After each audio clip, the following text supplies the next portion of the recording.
Good morning everyone, Paromita's ব্লগে তোমাদের আবারও ওয়েলকাম। চলে এসেছি সকাল সকাল রান্নাঘরে। চলো ব্রেকফাস্টটা বানাতে বানাতে আজকে ব্লগটা স্টার্ট করছি। আশা করি তোমাদের ব্লগটা দেখতে খুব ভালো লাগবে। সকাল সকাল উঠে রান্নাঘরে চলে এসেছি ব্রেকফাস্ট তৈরি করতে।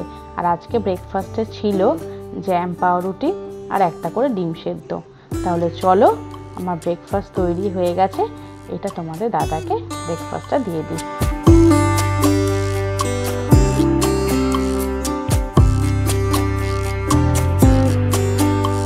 ব্রেকফাস্টটা দিয়ে আমি উপরে এসে ঘরটা ঝাড় দিয়ে নেব, তারপরে আমি ব্রেকফাস্ট করব। আর জানো তো, যেহেতু রাস্তার পাশে ঘর আর এমনি রাস্তার কাজ হচ্ছে, প্রচণ্ড ধুলো হয়েছে। মানে দিনে 2-3 বার করে ঝাড় দিলেও না ধুলো যাচ্ছে না, এত ধুলো হয়েছে। গুড মর্নিং এভরিওয়ান, পারমিতাস ব্লগে তোমাদের আবারও ওয়েলকাম। চলে এসে একটা নতুন ব্লগ নিয়ে। সকাল সকাল তোমরা দেখতে পেলে ব্রেকফাস্ট কমপ্লিট হয়ে গেছে। আর এখন আমি নিচে এসেছি ভাত বসাবো। মা নেই, মা ছোটো কাকু সব গেছে নার্সিংহোমে কাকাকে দেখতে। তো আমি এখন ভাতটা বসিয়ে দেবো। তাহলে চলো ব্লগটা এখন থেকে কন্টিনিউ করছি। আশা করি তোমাদের আজকে ব্লগটা খুব ভালো লাগবে। এখানে আমি ভাতটাও বসিয়ে দিয়েছি, দেখো গ্যাস জ্বলছে।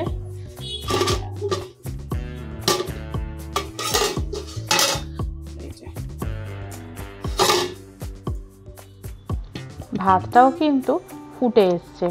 আর জানো তো, ভাত বসিয়ে না আমি চানে বা ওপরে কোথাও যাই না। যদি ভাতটা গলে যায়, ওই জন্য ভাত নামিয়ে তারপর যা কাজ করা সেগুলো আমি করি।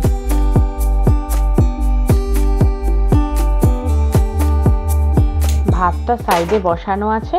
আর এখন একটু কফি করব, একটু চাও করে রাখবো।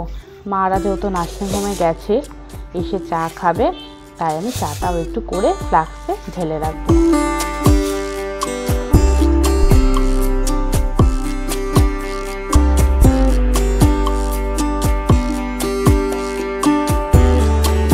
ভাত ফাত করে এইমাত্র চান করে বেরোলাম। এখন দোতলায় আছি, কাকিমা কাজ করছে, ঘর মুছছে। কাকিমাকে টিফিন দেবো, দিয়ে তারপরে ওপরে গিয়ে পুজো করবো। তাহলে চলো কাকিমাকে আগে টিফিনটা দিয়ে নিই, তারপরে ওপরে গিয়ে পুজোটা করবো। ওপরে দেখো আমি চলে এসেছি।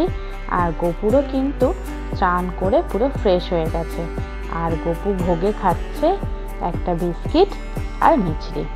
তাহলে চলো গোপু খাক, তারপর আমি একটু আরতি করে নেব। আর জানো তো, এই ধূপকাঠির গন্ধটা কিন্তু খুব সুন্দর, সারা ঘরে না পুরো সেন্টের মতো কাজ করে। ওই জন্য বেশ ঘরে ঢুকতে গেলে কিন্তু মনটাও ভালো হয়ে যায়। আর এমনি আমি শুনেছি ধূপকাঠির গন্ধে কিন্তু ঘর পবিত্র হয়ে যায়।